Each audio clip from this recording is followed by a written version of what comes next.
Wassalamualaikum warahmatullahi wabarakatuh. Kami dari kelompok 9 akan mempresentasikan hasil makalah kami, yaitu tentang hukum lembaga keuangan. Baiklah, untuk materi yang pertama akan disampaikan oleh saya sendiri, yaitu tentang pengertian dan dalil wilayah al-hisbah. Untuk yang pertama, pengertian wilayah al-hisbah, yaitu secara etimologi al-hisbah merupakan kata benda yang berasal dari kata al-ihtisab yang artinya menahan upah. Kemudian pengertian tersebut semakin berkembang menjadi pengawasan yang baik. Sedangkan secara terminologi, Al-Mawardi mendefinisikan dengan suatu perintah terhadap kebaikan atau ma'ruf bila terjadi penyelewengan terhadap kebenaran dan mencegah kemungkaran bila muncul kemungkaran. Wilayah al-hisbah terdiri dari dua kata, yaitu kata wilayah dan hisbah, yang secara harfiah diartikan dengan kewenangan melakukan sesuatu perbuatan, baik dengan penuh perhitungan.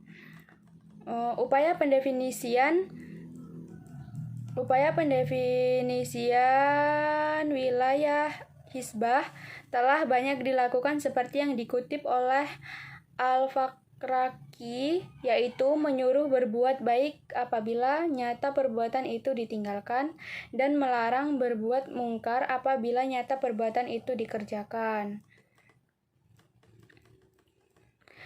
Penetapan syariat Islam bertujuan untuk menciptakan kemaslahatan. Yang pertama yaitu dalam penerapannya, atau syariat Islam atau hukum memerlukan lembaga untuk penegakannya, karena tanpa lembaga atau al-qadha tersebut, hukum-hukum itu tidak dapat diterapkan. Yang kedua, upaya ini digolongkan pada usaha untuk memberikan penekanan terhadap ketentuan-ketentuan hukum agar dapat terrealisir dalam masyarakat secara maksimal. Di samping itu, wilayah hisbah dapat memberikan tindakan secara langsung bagi pihak-pihak yang melakukan pelanggaran. Artinya, terlibat betapa urgen keberadaban wilayah hisbah dalam membina masyarakat untuk menaati aturan syarat.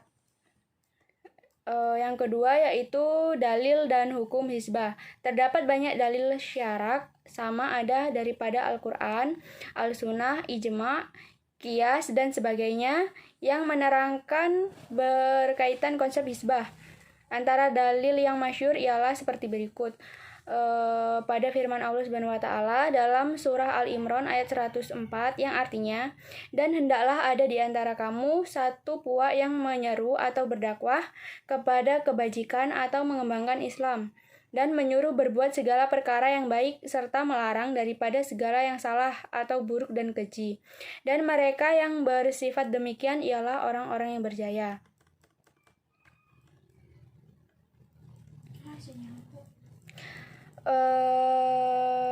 Jika diperhatikan berdasarkan penafsiran ayat Al-Quran di dalam surah Al-Imran ayat 104 secara jelas bahwa seruan kepada kebaikan, menyuruh melakukan ma'ruf dan mencegah mungkar ini hanya melibatkan sebagian umat Islam saja.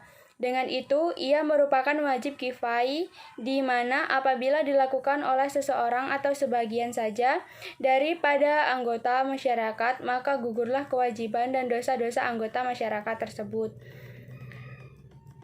Itu tadi materi yang dapat saya sampaikan. Untuk materi selanjutnya akan disampaikan oleh teman saya.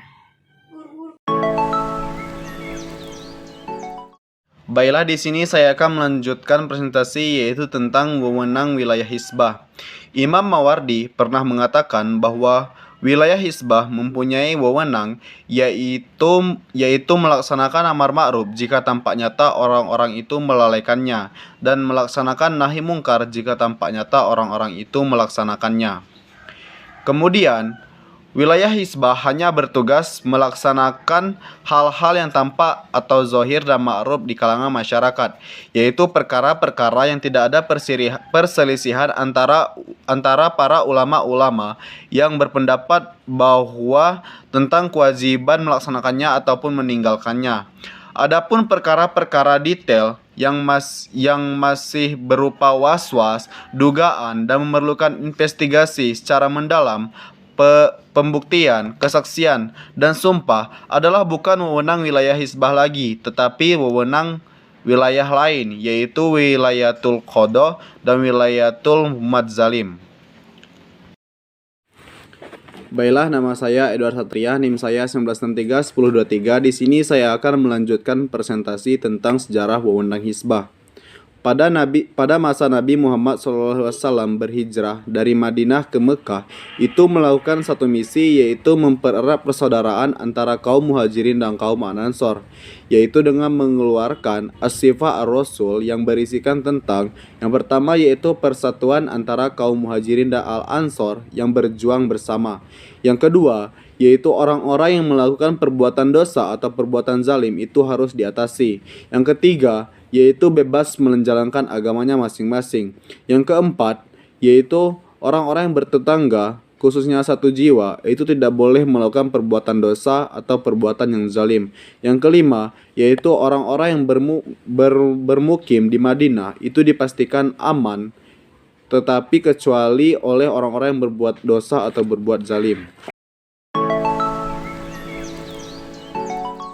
Baiklah, di sini saya akan menjelaskan bagian D, yaitu aplikasi prinsip syariah dalam lembaga keuangan.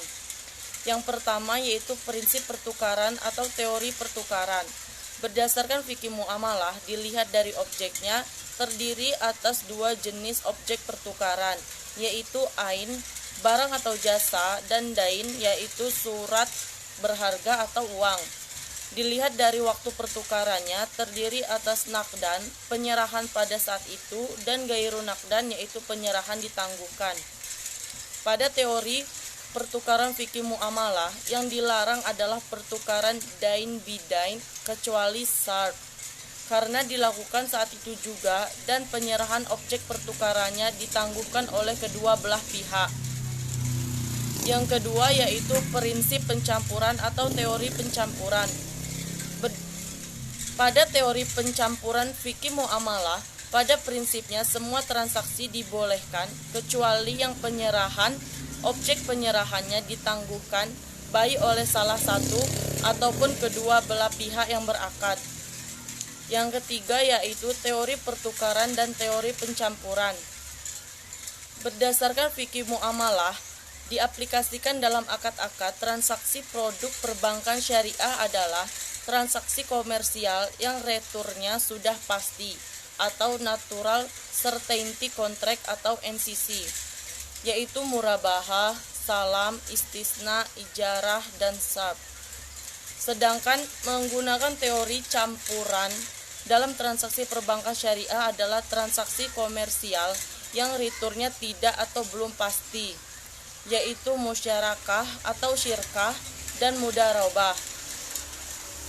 Yang keempat yaitu akad pelengkap. Akad pelengkap ini tidak ditujukan untuk mencari keuntungan, namun ditujukan untuk mempermudah saat pelaksanaan pembiayaan. Akad pelengkap terdiri dari 5 macam, yaitu 1. Hiwalah atau alih utang piutang. Tujuan fasilitas hiwalah adalah untuk membantu supplier mendapatkan modal tunai agar dapat melanjutkan produksinya. Yang kedua, rah atau gadai. Yang ketiga, qard.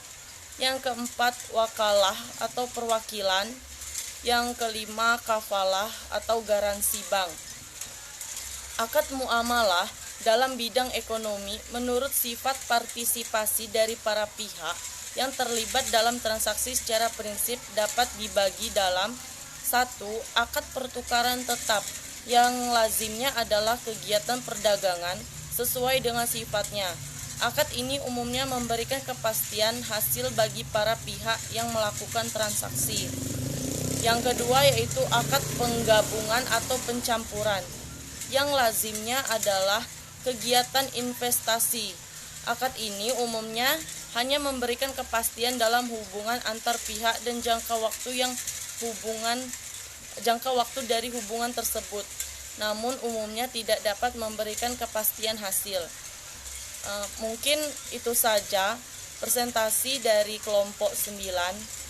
Jika ada kesalahan kami mohon maaf. Kami akhiri, wassalamualaikum warahmatullahi wabarakatuh.